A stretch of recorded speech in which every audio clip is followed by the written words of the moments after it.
Whenever you start, just start going. All right. Shalom, shalom. Yes.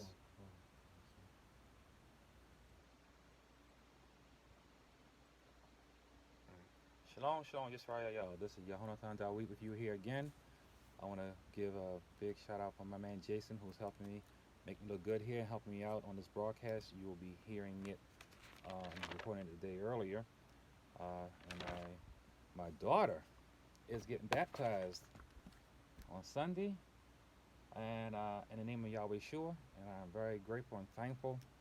She has been released from the snares of Christianity, which is what I'm trying to do for my thinking Hebrew brothers and sisters here.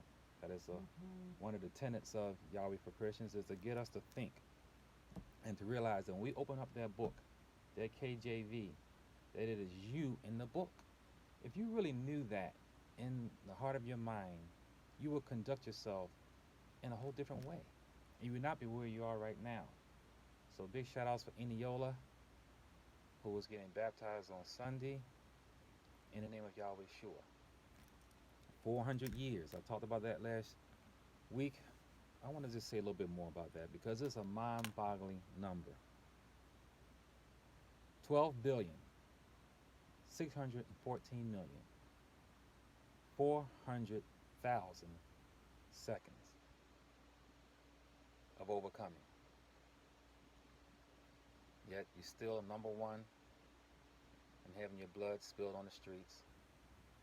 Still number one in the census of the prisons. Still number one, hypertension, diabetes, unemployment, the crazy house, the whole house, and still number one in filling the pews of Christianity. 210 million, 240,000 minutes of overcoming, 146,000 days, 20,857 weeks, 4,800 moons. That's a long time of overcoming. How much more time do we need? Do we need another 12,614,400,000 seconds to wake up and realize that you were never given Christianity by the creator of the world? You were never converted to it, that you were violently enslaved by it. I'm here now speaking to you in the language of slavery,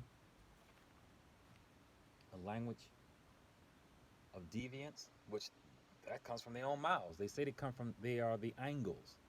An angle is a deviant from the line. The line is Yahweh Shua. He is the plumb line. They say out of their own mouths they're deviants. So this language is going to deviate you from the truth, from emet. But we don't think. You know, my theme song is Higher Ground by Stevie Wonder, with the focus of it being how we keep doing the same old thing. But it's interesting to note that the NBA is currently using that theme song to promote the NBA Finals, with the emphasis being on higher ground. Listen to the commercial next time. The emphasis is higher ground. So we've been distracted with the NBA and all these $1 million slaves. That's an interesting book to read, by the way. I'm a slow reader, but I read that book in just like an hour or two. Bunch of $1 million slaves run up down the court, and they have you distracted with it, saying that they're obtaining their higher ground, telling you that you can reach higher ground. I don't think so. As a matter of fact, Steve Ballmer, who's the owner of the Clippers, $41.2 billion. 41, and he's only in the 20th richest man in the world. 20th. With 41.2 billion dollars, you can every second for 400 years he can give you a dollar every second. Every second for 400 years and still have 30 billion dollars. That's how huge that number is. If you gave for 400 years, you sat down and that man, Steve Ballmer, who's only the 20th richest man in the world, only 20th, gave you $1 for every second of your 400 years of captivity, mental captivity, he would still have over 38 billion dollars. How much more time do you need? Just right, y'all. You talking about overcoming on a community level, on a national level. You can't overcome on a community level, not on a local level, not on a family level. Because we don't think. Remember my story of the donut girl? I had a presentation to give to some clients, and I just wanted to give them some coffee and donuts. I was going to spend about 40 bucks. And it's in the late afternoon, hot, about 90 degrees outside. It's around 1 o'clock in the afternoon. And they only had 11 muffins left. And I wanted 12 muffins. You get a deal with 12 muffins. She couldn't give me the deal because she only had 11. I said, well, fine.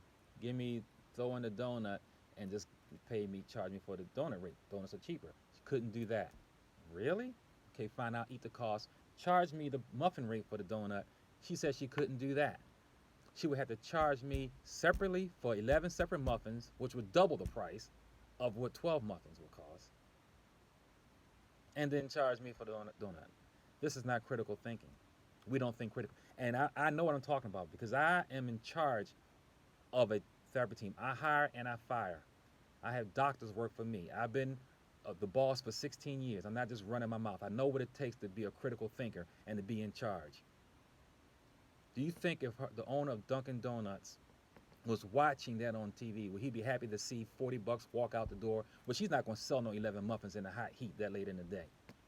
And someone else, his competitor, got the money. We don't think critically. We want to talk about mobilizing nationally, and we can't even work together one-on-one. We don't even look out for each other one-on-one. I was at State Center last week. After going back to my business, I noticed in my rearview mirror a young lady who crashed her bike against the pole. And I saw her struggling before I even, as I was passing her, and then she hit the pole and she fell. So I slowed down, looked, and I didn't see her get her. So I pulled off to the side in the middle of the street, but I put my hazard lights on and saw she was still lying down there. So she must be a little hurt. So I put on my hazard lights and got out to go help.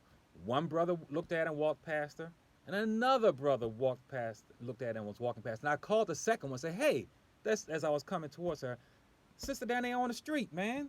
He said, oh, yeah, I was going to stop. No, he wasn't. Her face was bloodied. She broke her tooth. But we talking about overcoming and activating, being activists. Two brothers walked past her sister.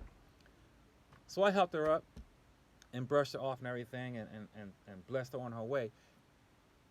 Get into my car, not even, maybe 2 blocks later, in the hot sun, this was just last week, it was over 90 degrees, I see a brother lying down on the sidewalk.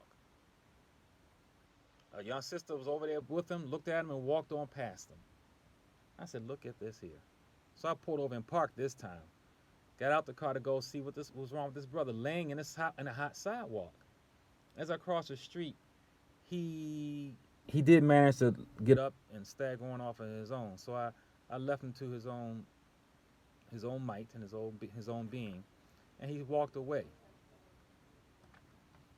But we talking about activating against the man, overcoming the man. Yeah, we're gonna walk past a brother in the hot sun, 90 plus degrees, lying down in the south. We're gonna walk past him.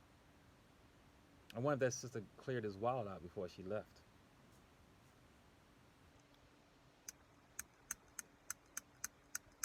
I tell you, let's look at this. I want to see if something's wrong with me, or am I just too critically of a thinker? Let's say we have some people come from another world to observe a neighborhood. All right, from another world. They know nothing about us. They want to study, observe us, and take statistics. They go to a neighborhood. In this neighborhood, 7 black families, 2 families from other nationalities, and let's call it a European family. So you got 10 families in the neighborhood. So, unbeknownst to us, we got this third world, this other world come and observe us, and they see, hey, this one family, who we will call the European family, is in charge of all these other 9 families. And the worst ones are these other seven families. They don't have anything. Their houses are a heap. They don't have anything growing out of the garden, and their clothes are tattered. And they're getting instructions from this one European family across the street who's telling them how to build a house, how to get dressed, how to grow, how to eat. They take the data, they go away, come back 100 years later. They see the same thing. There's more families. Let's use the same percentages 7-2 to 1. Those seven, which represents you, are still on the bottom. Houses still are a heap. Clothes still tattered. Food still, wheat is wane and the grapes are few. Still not growing. Getting the instructions from the European across the street, who is the least of all the peoples, telling them how to build a house, how to dress yourself, how to grow, how to eat, how to get healthy, how to learn. Giving them the blueprints of everything. The other two who are not looking like you, doing a little bit better, but still not as good as the one who's giving out all the orders. They take the data, go away, come back 200 years later. Same thing. Come back 300 years later. Same thing. Go back 400 years later. And you still going across the street to the minority of all the neighborhood. He's giving you a blueprint on how to build that house that keeps falling down. Yeah, it keeps raining on you. Give you the blueprint on how to sew clothes, yet you're still tattered, your buttocks uncovered. Give you the blueprint on how to farm, how to crop, yet you're still hungry and emaciated. Telling you how to worship. Maybe you're not worshiping. Here's who you're supposed to worship. Telling you who to worship to pray, to get that garden to grow. Teaching you who to worship to. Telling you how to grow, how to be healthy. Saying, well, listen, maybe you had the wrong leaders. This is who you elect. Telling you who to vote for. As a parent, if you want a desired, of course you want a certain desired outcome for your child. All right, they're hungry. They want to snack on something. You say, okay, here you got it. Oranges, apples, and bananas. Now you have empowered your child. You've given them a choice. But you don't care which one they choose. They're not eating chocolate candy and all that stuff. They're going to get either apple, a banana, or orange. Either way, you win, and the child wins. The child is feeling self-empowered, making a choice that they want for themselves, and you win because no matter what they choose, they're getting a healthy snack before dinner. Well, that's what you have been chosen, given. Your oppressor doesn't care what you choose, who you elect, what you eat, where you go to school to learn, because he's giving you all the choices. His education leads you into lies. I don't care whether you go to Harvard or Coppin State. The result is the same. You are going to be under him. You take his test. He tells you what you are. So this other world comes back and they go give the final report in 400 years and give the results to their leaders. And the leaders are going to say, what do we say of these people? We must destroy them before we take over this world, because those are the ones that will destroy us. They're stupid. We're not going to be able to advance with those people. Let's take the one who's in charge. We may keep the other ones. They're moving along a little bit, but we're not going to thrive taking those people. They're idiots. How are you going to get better taking their test?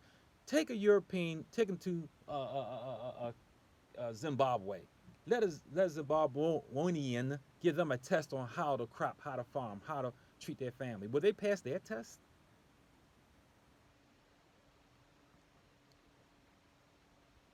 Do they care who you vote for when they give you all the people to vote for? We still doing it. Maybe you need another 20,857 weeks to finally say, oh, they're giving us poison. This blueprint is wrong. Let's rise up and fight. Oh, no, don't even do that because it's too late. Yahweh says, vengeance is mine. These people who rule over you did not get it righteously, but by violence. Don't put yourself in camp with these so-called black Hebrew Israelites. I do not identify myself as black. I'm a Hebrew who happens to be well melatonic. So you want to rise up and fight? Let me show you what they have with just one missile, one Trident missile. You want to go fight, right? Let's look at one Trident D5 submarine missile. It has 24 ballistic missiles on it. And each of these missiles carries up to 8 100 kiloton nuclear warheads. That means that every one of these missiles is 30 times more explosive in force than the bombs that dropped on Hiroshima. Each missile, the number of kilotons deployed on one Trident W88 warhead is 455. The number of kilotons on an atomic bomb is dropped in Hiroshima was 14. The Trident fleet holds 345,600 kilotons. And you want to fight. That's just one submarine. 150,000 souls died in Hiroshima, but this one Trident can kill up to 4,885 Hiroshimas. You want to rise up and fight. No, your stupid butt is still on the canvas, struggling to get up, looking for your mouthpiece. Knocked out by Buster Douglas, who had no business knocking you out. No business beating you. None. That's what you are. Glass-jawed Joe on the canvas. By 2042, they plan on spending over $170 billion for these missiles. Good old America KKK. These people know how to murder, kill, destroy, not just life, but your thoughts, your soul, your being, your spirit. Have a history of it. We're talking about the beast system. That goes way back into Goshen. When the man says, kill every last Hebrew child, male child. That goes back to Bethlehem, when your Messiah was born. Your Goel. Remember I taught you what Goel means. Goel means genetic Messiah. Someone who's genetically able to redeem. It's a genetic redeemer.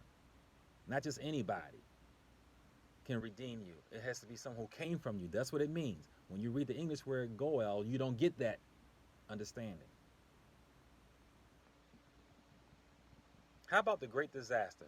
In a mere 60 million slain by the tree, by the plague, and by the Bible. How about our West Native American brothers? In just 200 years, 138 million slain. And don't look up the word Holocaust, because there's a certain people who has a monopoly on that word. But this is a Holocaust. 138 million in just under 200 years, eviscerated. And it's more than 138 million, because how about their children who are not born, and their children's children, and their children's children's children, and even that? How about the survivors? What happens to them who survived? Do they produce? And when they produce, are they producing in fear? Have you seen a Native American yesterday? Have you seen a Native American today? Do you think you'll see one tomorrow? Who are they and where are they? Somewhere drunk in a happy place called a reservation. They're not in your political atmosphere. They're not living next to you. You're not watching them on the movies and TVs, and you're not buying their songs. 138 million people, and you think you can rise up against this beast system we're in. Everybody talks about the Jewish Holocaust, and that was bad. You had 6 million souls slain. That's a horror. If you're a historian as I am, and you study, you'll realize that every last Holocaust, in one way or another, has its roots in getting at you. It's really getting at you, and you don't hear about them. How about your Aboriginal Australians? They killed 90% of the population. That's after they came here. They practiced on you first. Then they sent the worst of the worst from Europe down to Australia and killed 90% of the population. On the shores, having already known what they did over here, they were on the shore saying, no, go back, go back. On the shores, the so-called Aborigines. No, don't get off the ship, stay, don't. 90% of them killed. Holocaust, that's what that was. How about the Greek Holocaust, the Syrian Holocaust, the Armenian Holocaust, Parajamas? Now, be mindful that I said you got to study these. You can't just Google and look them up and think you're going to say, oh, no, that's black on black and all that. No. Who is orchestrating this? Your red brothers. But you don't know that just by reading and taking the knowledge that's given to you. Like I told you about that neighborhood, remember? How 400 years later, the way it looked in the beginning is the way it looked at the end. Because you take their education, you're not going to get the truth out of it. Because you see Turkish and Ottoman fighting against you, and you say, well, maybe this is black on black. No, it's red. Even the King dynasty, the Mongols, Pol Pot, the Hutsis and the Tutsis.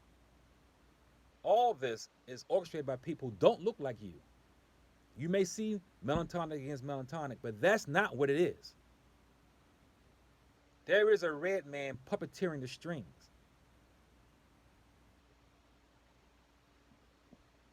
In all things. Remember Margaret Sanger. I was talking with, I mentioned her last week. The father of Planned Parenthood. I'll tell you, Planned Parenthood. Get your Bibles. Rub the dust off your Bibles, and read Joshua. Focusing around 22nd chapter. I don't want to pull it up because I don't want to do all the reading, but focusing more towards the end. I'll show you the Torah way of putting a hood on parenting. I'll tell you about Planned Parenthood. Kill every damned thing. Man, woman, child, and beast. And if we're heeded to that, as we were told, particularly that part about killing the beast, people like Margaret Sanger wouldn't have been born. To then go ahead and talk about planning your parenthood and keeping you from producing and keeping you from procreating and running and ruling the land. 400 years. Frederick Douglass said it best. He said, if the North fighting the South ended up in your freedom, what in hell, and I'm paraphrasing, do you think the North united with the South will bring to you? When they fought each other, you got free. What do you think when they get united is going to bring? Well, you're looking at it every day. Turn on the news and see who's leading the news. Whose blood is going down the streets. Who's staying on the head of the corners. And you know what? Just drive around where I go every day, and where I drive around the cities every day and look and I observe and see who's on the corners. During times of work, young, healthy men, I wish I was so young and strong. They are not Jews, Chinese, Japanese, Korean, Italians. Ain't nobody out there now selling and buying drugs on the corners, but you. And they're not even American Africans. There's a difference between African American and American African. Two total different people. They have different history, different background, different forces that shaped how they are today. You do not see Nigerians not on the corners selling and buying drugs. You do not see anyone from the motherland doing that. You go to the motherland, they don't have that there. It's you who have been destroyed with 400 years of slavery that didn't just slave your body, it enslaved your mind and your soul and your spirit under Christianity in the language of English, the language of lies. And our people are destroyed for lack of knowledge. Therefore, he will destroy us and our children. And they started it in their lives from the very beginning. Isn't it interesting how you can go to National Geographic and go to the most ancient of photographs of us in Africa, and they got our women with their titties all out, and we run around with a thong up our butt, with a sword and a spear in our hands, and ivory around our necks and bones in our noses. This is lies. But you go ahead and believe and think that's how your forefathers look. You read that book, we always clothed ourselves. We always clothed ourselves.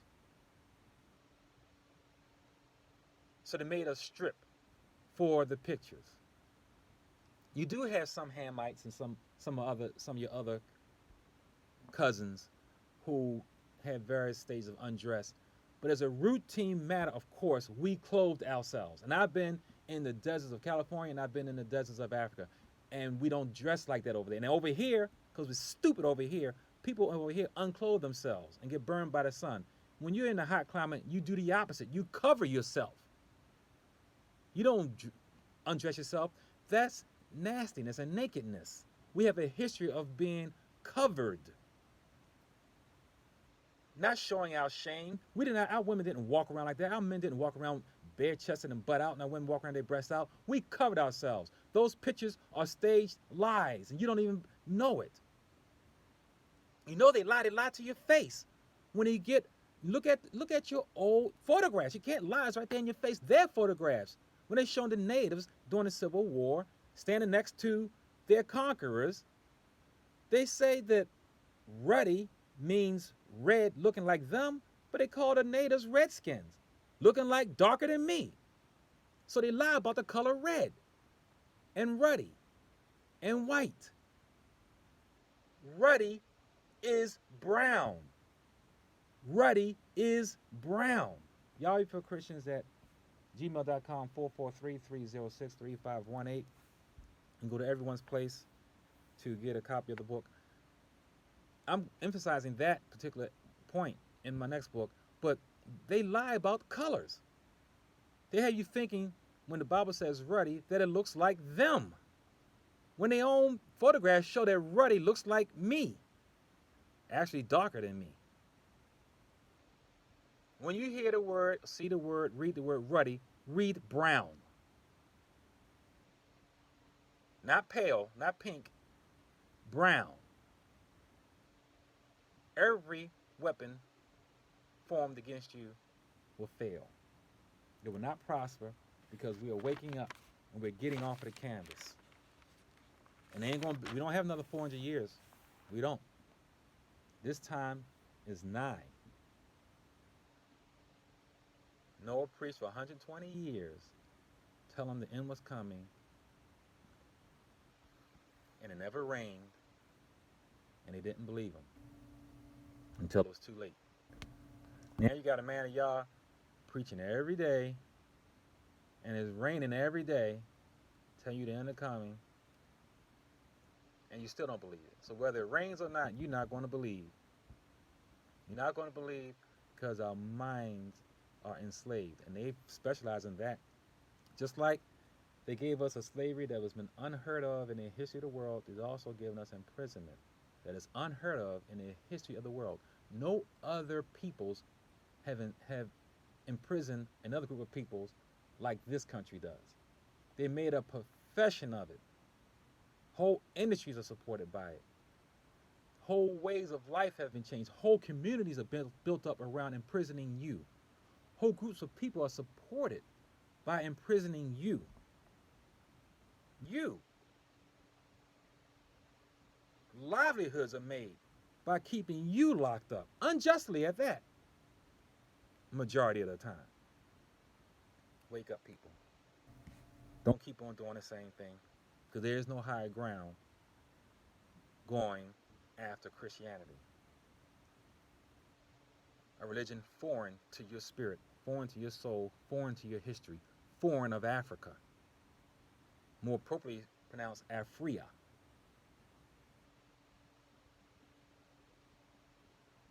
Read and heed. Learn or burn. Yehonathan Dawid with you here, Yahweh for Christians, at wordpress.com, at gmail.com, 443-306-3518. Hallelujah. Shalom, shalom.